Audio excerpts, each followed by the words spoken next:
বিসমিল্লাহির রহমানির রহিম। আসসালামু আলাইকুম। আশা করি সবাই ভালো আছো। আমার ইউটিউব চ্যানেলে স্বাগতম। সম্প্রতি একটা গুরুত্বপূর্ণ ঘটনা মুসলিম বিশ্বে হয়েছে। সারা বিশ্বে এটা একটা আলোচিত গুরুত্বপূর্ণ ঘটনা। সিরিয়াতে, মধ্যপ্রাচ্যের অন্যতম একটা গুরুত্বপূর্ণ দেশ, যুদ্ধবিধ্বস্ত দেশ সিরিয়াতে দীর্ঘদিন 24 বছর ক্ষমতায় থাকা স্বৈরাচারী, জালিম, খোদাদ্রোহী শাসক বাশার আল আসাদের পতন হয়েছে। সিরিয়ার প্রেসিডেন্ট বাশার আল আসাদ পদত্যাগ করেছেন এবং বাশার আল আসাদ পদত্যাগ করে তিনি বিমানে করে রাশিয়াতে পালিয়ে গিয়েছেন। এর মাধ্যমে বলা চলে যে সিরিয়ার যুদ্ধ শেষ হয়েছে কিছুটা। সিরিয়ার যুদ্ধ শেষ হয়েছে বলা চলে। 2011 সাল থেকে যেই যুদ্ধটা চলতেছিল সিরিয়াতে, সেই যুদ্ধ বলা চলে শেষ এবং সিরিয়াতে এখন শান্তি, মুক্তি এবং স্বস্তি এসেছে। সিরিয়ার জনগণ তারা এখন খুব আনন্দিত। সিরিয়ার রাজধানী দামেস্ক এটি এখন আসাদপন্থীদের দখল থেকে মুক্ত। মূলত সিরিয়ার প্রেক্ষাপট একটু আমাদের দেশের মতোই। আমাদের বাংলাদেশে যেরকম গত 15.5 বছর ধরে আপনার স্বৈরাচারী জালিম আওয়ামী লীগের শেখ হাসিনা ক্ষমতায় ছিল। হাসিনার বিরুদ্ধে রাজনৈতিক দলগুলো অনেক আন্দোলন করেছিল এবং শেষ দিকে সেই চলতি বছর 2024-এর জুলাই আগস্টে ছাত্র জনতা যে গণ আন্দোলন, যে গণ বিপ্লব করেছিল, সেই গণ আন্দোলনের মাধ্যমে গত 5ই আগস্টে শেখ হাসিনার সরকারের পতন হয়েছিল। হাসিনা পদত্যাগ করে ভারতে পালিয়ে গিয়েছিল। ঠিক সেইভাবেই আমরা এবার দেখেছি যে মধ্যপ্রাচ্যে সিরিয়ার প্রেসিডেন্ট বাশার আল আসাদ উনি পদত্যাগ করে বিদেশে পালিয়ে গেছেন এবং শুনতেছি যে সিরিয়াতে ভবিষ্যতে একটা নতুন অন্তর্বর্তীকালীন একটা ট্রানজিশনাল সরকার গঠিত হবে। সিরিয়ার বিষয়ে আমি যে কথাগুলো একটু বলতে চাই। সিরিয়া একটা গুরুত্বপূর্ণ রাষ্ট্র আরবের। ইসলামের ইতিহাসে একটি গুরুত্বপূর্ণ অংশ হচ্ছে এই সিরিয়া। বনু উমাইয়া খেলাফত, আব্বাসি খেলাফত, শিয়া ফাতেমীয় শাসনামল, সালাউদ্দিন আইয়ুবির শাসনামল এবং সেলজুক ও মামলুক সাম্রাজ্য এবং উসমানীয় খেলাফতের একটা গুরুত্বপূর্ণ প্রদেশ ছিল এই সিরিয়া। 1917 সালে আরব দেশগুলোতে উসমানীয় খেলাফতের যারা শাসক ছিলেন, উসমানীয় খেলাফতের বিদায় হয় এবং তখন আরব ভূখণ্ডে ব্রিটিশ এবং ফরাসিদের শাসন শুরু হয়। সেই সময় সিরিয়া ফ্রান্সের হাতে চলে গিয়েছিল, ফ্রান্স উপনিবেশের হাতে। 1923 সাল থেকে বলা চলে 1923 সাল থেকে লাগাতার 20 বছর ফ্রান্সের উপনিবেশ ছিল সিরিয়া। সেই সময় সিরিয়ার স্বাধীনতার জন্য আন্দোলন হয়েছিল। 1941 সালে সিরিয়ার স্বাধীনতার ঘোষণা হয়েছিল, প্রথম স্বাধীনতা যেটা সিরিয়ার প্রথম স্বাধীনতার ঘোষণা হয়েছিল এবং 1945 সালে সিরিয়া ফ্রান্স থেকে স্বাধীন হয়। 1945 সালে স্বাধীন হওয়ার পরে 1945 সাল থেকে 1963 সাল, মাত্র 18 বছর সিরিয়াতে শান্তি, স্বস্তি ছিল, গণতন্ত্র ছিল, শান্তিতে ছিল। সেখানকার যারা যেমন শুক্রিয়াল কুয়াতলি, নাজিম সহ আরও অনেকেই ওনারা সিরিয়ার শাসক ছিলেন। শুক্রিয়াল কুয়াতলি, নাজিম কুদুসি ওনারা একসময় তখন সিরিয়া শাসন করত। সিরিয়াতে একটা শান্তি, স্বস্তি ছিল।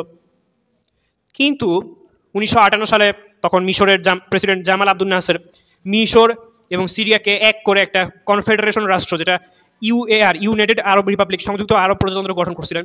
নাসেরের এটা কিন্তু ব্যর্থ হয়েছিল। 1961 সালে সিরিয়া ওই কনফেডারেশন থেকে সরে গিয়েছিল।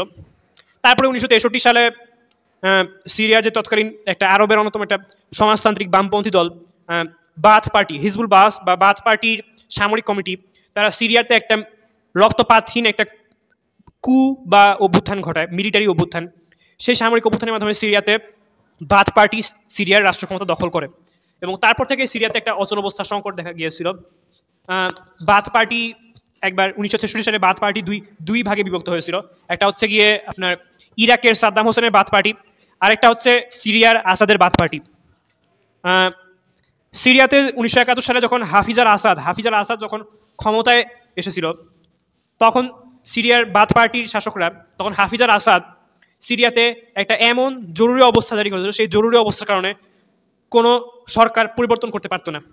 একটা একদলীয় ব্যবস্থা ছিল সিরিয়াতে। বাশার আল আসাদের পিতা হাফিজ আল আসাদ কর্তৃক সিরিয়াতে অনেক বিরোধী রাজনৈতিক দলের নেতাদের উপরে অনেক জুলুম অত্যাচার চালানো হয়েছিল। হাফিজ আল আসাদ 2000 সালে মারা যায়। হাফিজ আল আসাদের ছেলে বাশার আল আসাদ সিরিয়ার প্রেসিডেন্ট হয়েছিলেন। তারপরে সেই আসাদের জুলুম অত্যাচার আবারও চলতেছিল। তবে যখন ইরাকে সাদ্দাম হোসেন ক্ষমতায় ছিল, তখন এই আসাদের জুলুম, নির্যাতন, অত্যাচার এগুলো কিছুটা নিয়ন্ত্রণের মধ্যে ছিল।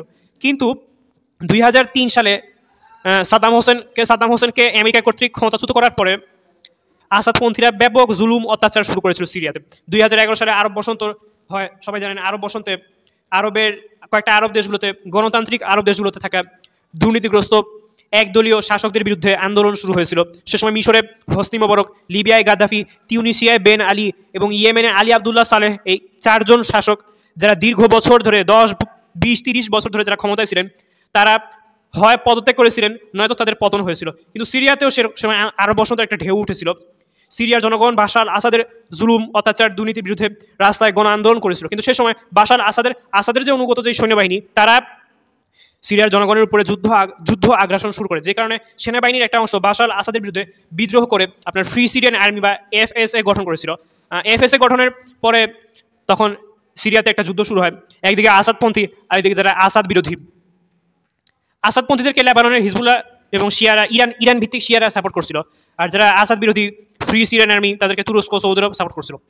তারপরে এই 10 বছর যুদ্ধ সংগ্রাম শেষে গত 8 ডিসেম্বর ভোরের আগে বাশার আসাদের দুঃশাসনের সমাপ্তি হয়, স্বৈরশাসন সমাপ্ত হয়, যুদ্ধ শেষ হয়। আমরা চাই সিরিয়াতে শান্তি ও স্বস্তি আসুক পুরোপুরি।